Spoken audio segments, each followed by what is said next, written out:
देखिए बेटा, अगला एमसीक्यू आपके सामने ये लिखा हुआ है, अगला एमसीक्यू ये है आपके सामने, क्या लिखा है, ठीक है, गौर फरमाइएगा कि फॉर एनी स्क्वायर मैट्रिक्स, सवाल ये कह रहा है कि अगर आपके पास कोई स्क्वायर मैट्रिक्स है। अब जो बच्चे ये नहीं जानते हो सर स्क्वायर मैट्रिक्स क्या होता है, तो बेटा ऐसा मैट्रिक्स जिसमें रो और कॉलम दोनों इक्वल होते हैं।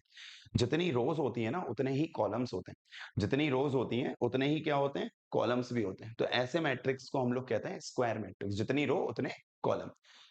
तो सवाल ये कह रहा है, अच्छा अब ये देखो ए जो है वो तो है एक स्क्वायर मैट्रिक्स, जो ए है वो आपका एक स्क्वायर मैट्रिक्स है, स्क्वायर मैट्रिक्स, ठीक है, होगा। हमें ये बताना है ए माइनस ए ट्रांसपोज क्या होगा। तो कॉन्सेप्ट में आपको ट्रांसपोज पता होना चाहिए। ट्रांसपोज क्या होता है, जिन बच्चों को नहीं पता बता दूं। मैट्रिक्स तो जानते हो ना, देखो बेसिक थोड़ा तो पता होगा ना। तो मैट्रिक्स अगर जानते हो तो उसकी रो और कॉलम को अगर आप इंटरचेंज कर देते हो, जैसे मान लो मैंने बोला आपको ए नाम का ये मैट्रिक्स है, सपोज ये ए नाम का एक मैट्रिक्स है, 1 2 3 4 5 6, ठीक है। आप अगर इसका ट्रांसपोज कर दो ए ट्रांसपोज, ठीक है, ए ट्रांसपोज, ए की पावर टी लगा दो। और अगर ए की पावर टी नहीं लगानी है तो दूसरा भी तरीका होता है, ए डैश बोल दो, ए डैश, ठीक है। अगर आपको ट्रांसपोज को ए की पावर टी नहीं लिखना है तो ए डैश भी लिख सकते हो, ठीक है ना, ए डैश। रो को कॉलम बना दिया करो। हॉरिजॉन्टल जो लाइन होती है ये रो कहलाती है, हॉरिजॉन्टल, ये यानी ये हॉरिजॉन्टल, जो हॉरिजॉन्टल होती है वो आपकी ये ये कहलाती है रो। जैसे ये फर्स्ट रो हो गई जिसको मैंने हाईलाइट किया, ये फर्स्ट रो हो गई, 1 2 3 फर्स्ट रो। ये आपकी सेकंड रो कहलाती है, ये आपकी सेकंड रो होगी, ठीक है। ये फर्स्ट रो, ये सेकंड रो। और अगर कोई पूछे कॉलम क्या होते हैं भैया, कोई पूछे आपसे, कोई पूछे कॉलम क्या होते हैं, ठीक है, कॉलम क्या होते हैं, ठीक है। तो ये आपके ये कॉलम होते हैं, ये पहला कॉलम, ठीक है, ये दूसरा कॉलम, ये आपका तीसरा कॉलम।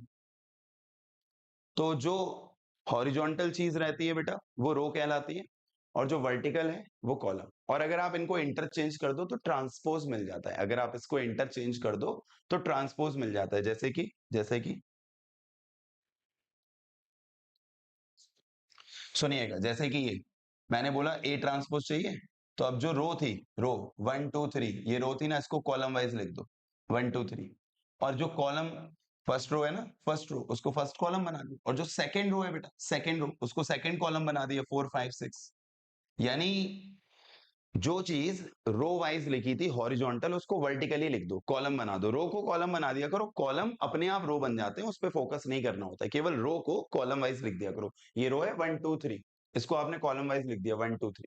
फिर ये रो है सेकंड रो, 4 5 6, तो ये ए ट्रांसपोज आ गया। तो क्या फर्क देखा कि जब आप ट्रांसपोज निकालते हो, जब आप ट्रांसपोज निकालते हो तो ऑर्डर चेंज हो जाती है। जैसे ऑर्डर क्या होती है कि रो लिखते हैं फिर कॉलम, ठीक है। जैसे पहला ए है, अगर आपसे कोई पूछे इसकी ऑर्डर क्या थी, तो इसमें 2 रो थी, तो 2 रो और कॉलम 3 थे, 1 2 3, तो 2/3 हुई। लेकिन अब कोई पूछे ए ट्रांसपोज, जब आपने ए ट्रांसपोज निकाल लिया या ए डैश निकाल लिया, तो अब ऑर्डर क्या हो गई, अब ऑर्डर क्या हो गई, तो अब जो ऑर्डर हुई, अब आप रो देखोगे तो एक रो देखो ये हो गई, एक रो ये, फिर दूसरी रो ये, और तीसरी रो ये। अब रो 3 हो गई और कॉलम 2 ही बचे, तो 3/2। तो मैं आपको बस इतना समझाने की कोशिश कर रहा था कि जिन बच्चों को ट्रांसपोज नहीं पता होता, देखो एमसीक्यू जब हम सॉल्व करते हैं तो एमसीक्यू में जितनी भी चीजें आती हैं, ठीक है ना, अगर आपको किसी स्टूडेंट को नहीं पता होती तो पहले उसको कोशिश रहेगी कि थोड़ा उसको समझा दूं, ठीक है। तो सबसे पहली चीज अपन ने क्या देखी कि अगर कोई मैट्रिक्स है ए नाम का, ठीक है, उसकी ए नाम का अगर कोई मैट्रिक्स है और आप उसमें रो को कॉलम में बदल दो, कॉलम को रो में बदल दो, तो ट्रांसपोज मिल जाता है, ऑर्डर बदल जाती है। अब ये ए माइनस ए ट्रांसपोज निकालना है, ठीक है। ऑप्शन पता ही नहीं चल रहा है कि ऑप्शन क्या होने वाले हैं, ऑप्शन। तो आपको क्या करना है, आइडेंटिटी, नल, स्क्यू सिमेट्रिक, सिमेट्रिक, ये सारे दिए हुए हैं, ठीक है। अब ये जो बच्चों को ये ना पता हो कि भैया सिमेट्रिक क्या होता है, स्क्यू सिमेट्रिक क्या होता है, सिमेट्रिक क्या होता है और स्क्यू सिमेट्रिक क्या होता है, ये अगर नहीं पता है कि सिमेट्रिक क्या होता है, स्क्यू सिमेट्रिक मैट्रिक्स क्या होता है, तो अगर आप किसी का ट्रांसपोज निकालते हैं, अगर आप किसी का ट्रांसपोज निकालते हैं और वापस उसी के बराबर आ जाए तो इसको बोलते हैं सिमेट्रिक। इसको बोलते हैं बेटा, इसको बोलते हैं सिमेट्रिक, इसको बोलते हैं सिमेट्रिक मैट्रिक्स, सिमेट्रिक। और अगर आपने किसी का ट्रांसपोज निकाला और आप -a के बराबर होते तो इसको बोलते हैं स्क्यू सिमेट्रिक, इसको बोलते हैं स्क्यू सिमेट्रिक, ठीक है। अगर आप ने ए का ट्रांसपोज निकाला और आप वापस ए के बराबर हो गए, ठीक है, वापस किसके बराबर हो गए, ए के, ठीक है। अगर वापस आप ए के बराबर हो गए, ए ट्रांसपोज निकाला और वापस आप ए के बराबर हो गए, तो इसको बोलते हैं सिमेट्रिक। और अगर आपने ट्रांसपोज निकाला और वो माइनस ए के बराबर आया, माइनस ए के बराबर, A transpose equal to minus A, तो उसको कहते हैं अपन स्क्यू सिमेट्रिक। अब जैसे ये मैट्रिक्स आपको दिया गया, ए माइनस ए ट्रांसपोज, क्या दिया है, ए माइनस ए ट्रांसपोज, इसके बारे में अपन को पता करना है कि कैसा मैट्रिक्स होगा, ठीक है ना। A minus A transpose, A minus A transpose, चलिए निकालते हैं, ध्यान देना, ए माइनस ए ट्रांसपोज, ठीक है। ए माइनस ए ट्रांसपोज के बारे में हम लोग पता करते हैं कि ये कैसा मैट्रिक्स है। तो अभी यार हमने आपको क्या बताया कि सिमेट्रिक क्या होता है, सिमेट्रिक क्या होता है, अगर आप ट्रांसपोज निकालें, किसी मैट्रिक्स का ट्रांसपोज निकालें और वापस उसी के बराबर आ जाए तो सिमेट्रिक हो। और अगर आप किसी का ट्रांसपोज निकालें और आपको माइनस साइन आगे मिल जाए, आपने ए का ट्रांसपोज निकाला, ए आ गया तो सिमेट्रिक। आपने ए का ट्रांसपोज निकाला, ए तो आया लेकिन आगे माइनस भी आ गया, ए तो आया आगे माइनस भी आ गया, तो वो स्क्यू सिमेट्रिक। अब हमें किसको जज करना है, हमें हमें हमें जज करना है, हमें जज करना है ए माइनस ए ट्रांसपोज, हमें किसको जज करना है, ए माइनस ए ट्रांसपोज को, ठीक है, हमें जज करना है ए माइनस ए ट्रांसपोज को। तो हम लोग इसका क्या करते हैं, हम लोग इसका ए माइनस ए ट्रांसपोज का पूरा ट्रांसपोज निकाल के देखते हैं, हम लोग ए माइनस ए ट्रांसपोज का पूरा ट्रांसपोज निकाल के देखते हैं। अगर वापस इसी के बराबर आ गए तो सिमेट्रिक है, और अगर ये तो आया और आगे माइनस भी आ गया तो स्क्यू सिमेट्रिक है, ठीक है, ध्यान देना।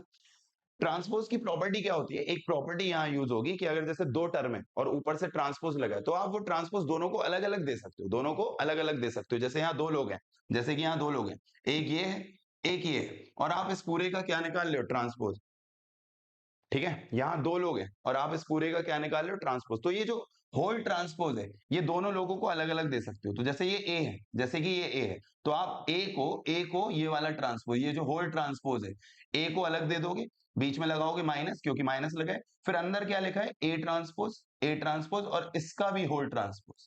ये ट्रांसपोज की प्रॉपर्टी होती है कि जैसे आपके पास दो लोग हैं ना ब्रैकेट में और ऊपर से लगा है होल ट्रांसपोज, तो आप वो ट्रांसपोज दोनों को अलग अलग दे सकते हो। प्लस में भी ऐसा कर सकते हो और माइनस में भी कर सकते हो, इनटू के लिए अलग प्रॉपर्टी होती है, ठीक है, प्लस के लिए और माइनस के लिए, कि बीच में माइनस लगा है, दो लोग हैं, होल ट्रांसपोज आप लगा रहे हो तो वो ट्रांसपोज अलग अलग कर दो। तो मैंने एक ये वाला जो होल ट्रांसपोज था, ये वाला जो होल ट्रांसपोज था ए को दे दिया, फिर माइनस, फिर माइनस, फिर ये लिखा ए ट्रांसपोज और होल ट्रांसपोज। तो ए ट्रांसपोज तो ए ट्रांसपोज रहेगा, माइनस ट्रांसपोज की एक प्रॉपर्टी और होती है, वो क्या, कि अगर ट्रांसपोज के ऊपर ट्रांसपोज लगाओ तो ट्रांसपोज एक तरीके से कैंसिल हो जाता है। यानी ऐसे बोलो कि अगर ए ट्रांसपोज के ऊपर फिर ट्रांसपोज लग गया तो वापस से ए आ जाता है बेटा, ए ट्रांसपोज के ऊपर फिर से ट्रांसपोज लग गया तो ए आ जाता है, तो वापस आप इसकी जगह ए लिख दो, ठीक है, वापस आप इसकी जगह ए लिख दो।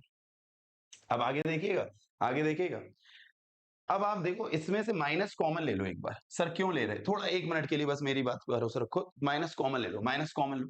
माइनस जब आप कॉमन लोगे तो जो माइनस का है वो प्लस का हो जाएगा, यानी माइनस का ए प्लस का ए हो गया, और जो ए ट्रांसपोज प्लस का था अब वो माइनस का हो गया।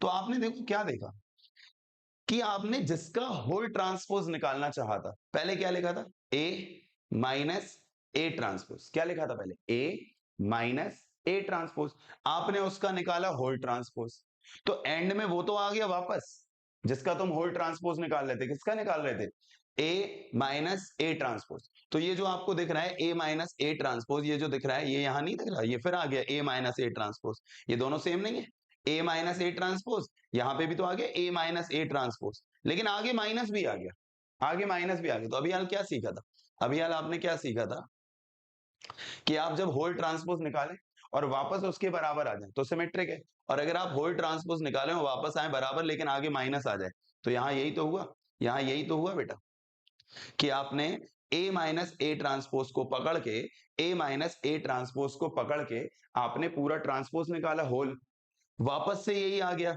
ए माइनस ए ट्रांसपोज, लेकिन आगे माइनस आ गया, तो आंसर क्या हो जाएगा, स्क्यू सिमेट्रिक मैट्रिक्स। समझ में आया?